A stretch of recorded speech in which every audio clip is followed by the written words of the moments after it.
Respiratory system को strong बनाने के लिए एक आसान सा तरीका समझेंगे। किसी भी आसन पर बैठ जाएं और अपनी दोनों नासिकाओं से गहरी सांस अंदर लें, फिर इस सांस को वहीं रोक दें। अब इस सांस को अंदर ही होल्ड करें 2 काउंट, 4 काउंट, 5 काउंट तक, इस तरह।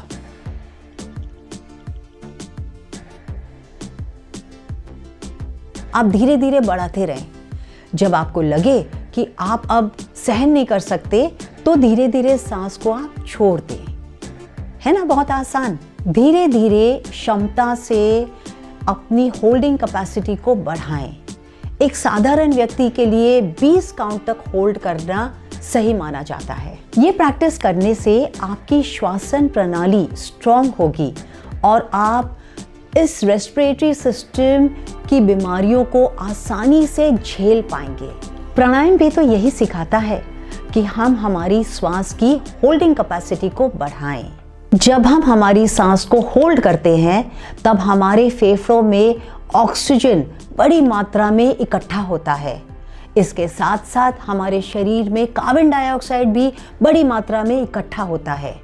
फिर जब हम सांस छोड़ते हैं तो ये सारा इकट्ठा किया हुआ कार्बन डाइऑक्साइड एक साथ बाहर निकलता है। ऐसा समझा गया है कि साधारण तरीके से जब हम सांस छोड़ते हैं तो कार्बन डाइऑक्साइड इतनी मात्रा में बाहर नहीं निकलता जितनी मात्रा में जब हम सांस रोककर बाहर निकालते हैं। हर बीमारी के 3 पड़ाव होते हैं। पहला, बीमारी से पहले। इस पड़ाव में हम हमारे शरीर को तैयार कर सकते हैं कि हमें आसानी से बीमारियां नहीं आए। दूसरा, बीमारी के दौरान। इस पड़ाव में हम दवाइयाँ और प्राकृतिक इलाजों में जुड़े रहते हैं ताकि हम जल्द से जल्द ठीक हो जाएं। और तीसरा, बीमारी के बाद, मतलब रिकवरी पीरियड, जिसमें हम पूरी ताकत लेने की कोशिश करते हैं कि हम नॉर्मल लाइफ में वापस आ जाएं। जब हमारी श्वसन प्रणाली सही चलती है तो हमारा सारा शरीर सही चलता है।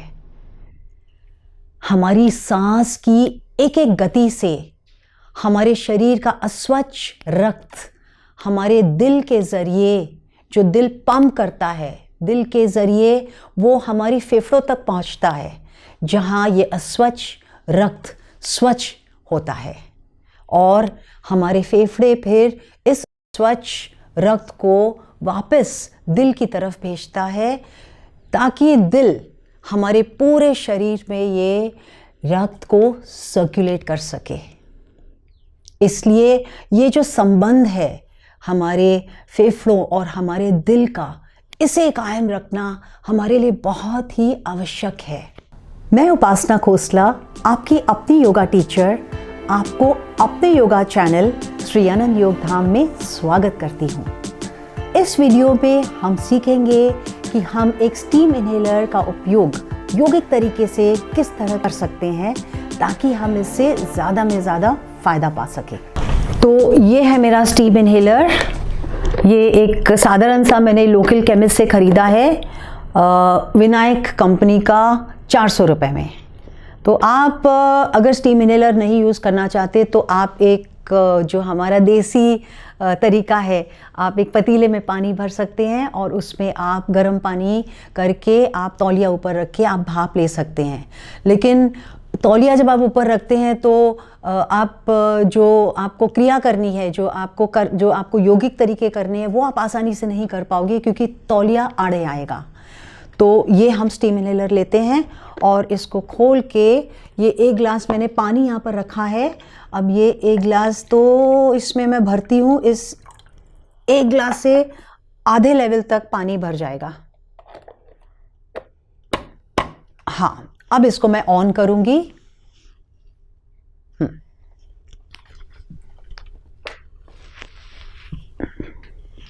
मैं तैयार हूँ। मैंने मेरे बालों को बांध लिया है ताकि वो आड़े नहीं आए।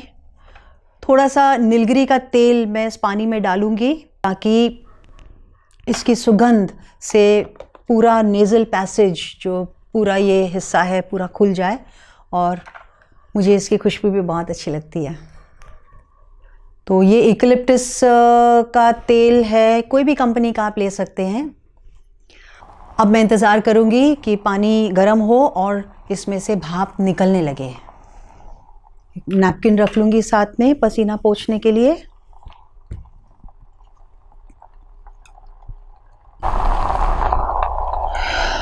तो जैसे कि आप देख रहे हैं कि अब भाप निकल रहा है, तो अब कैसे करना है वो आप ध्यान से देखें। चेहरे को स्टीम की तरफ रखें और भाप को अच्छी तरह चेहरे और गर्दन पर लें। स्टीम के उतना ही करीब जाए जितना सहन हो।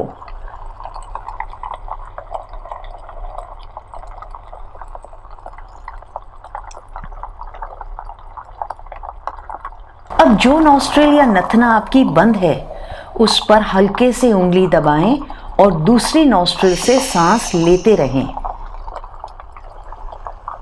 4-5 बार सांस लें और छोड़ें।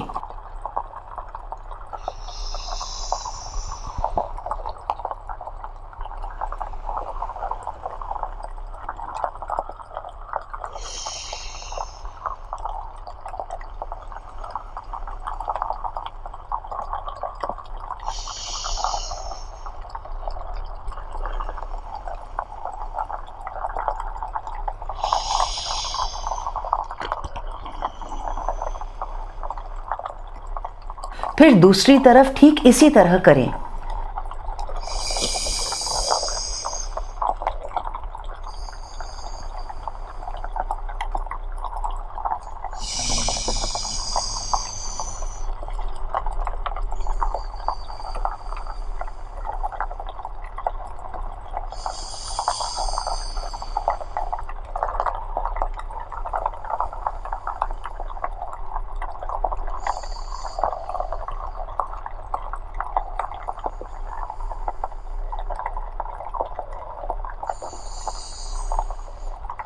आप चाहें तो ज़्यादा देर तक इस तरह कर सकते हो जब तक आप आसानी से सांस ले सको।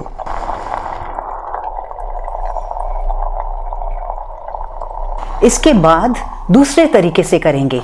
दाहिने नॉस्ट्रिल पर हल्के हाथ से उंगली दबाएं और बाएं से सांस लें। फिर बाईं नॉस्ट्रिल को बंद करें और दाहिनी से सांस बाहर निकालें। फिर वही दाहिनी नॉस्ट्रिल से सांस अंदर लें और बाईं से सांस बाहर निकालें। 4-5 राउंड दोनों तरफ करें। पूरी तरह गर्म सांस को एक नॉस्ट्रिल से दूसरे नॉस्ट्रिल तक जाने दें। कई बीमारियां ऐसी हैं जिनमें दवाइयों से ज़्यादा प्राकृतिक इलाज काम आते हैं। साइनस, फ्लू, सर्दी जुकाम या कोरोना, इन सब में ऐसे भाप लेने से नाक की सारी नलियां खुल जाएंगी और आपको सांस लेने में कोई तकलीफ नहीं आएगी। क्रोनिक साइनस के लिए रोज रात को अगर आप इस तरह भाप लें तो आपकी ये तकलीफ हमेशा हमेशा के लिए दूर हो जाएगी।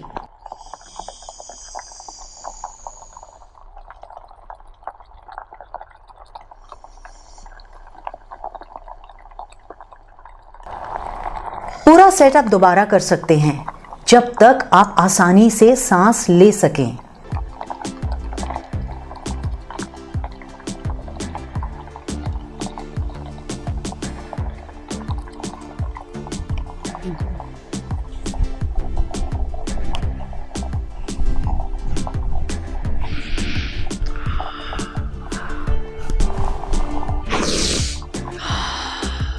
दोस्तों, श्री अनंत योग धाम के ज़रिए हम इस योगिक सफ़र में साथ जुड़े हैं। पिछले वीडियोस में मैंने बादाम का दूध बनाना सिखाया था। सर्दी ज़ुकाम हो तो बादाम का दूध ज़रूर पिए ताकि इसमें अंदरूनी ताकत और गर्माइश पैदा हो।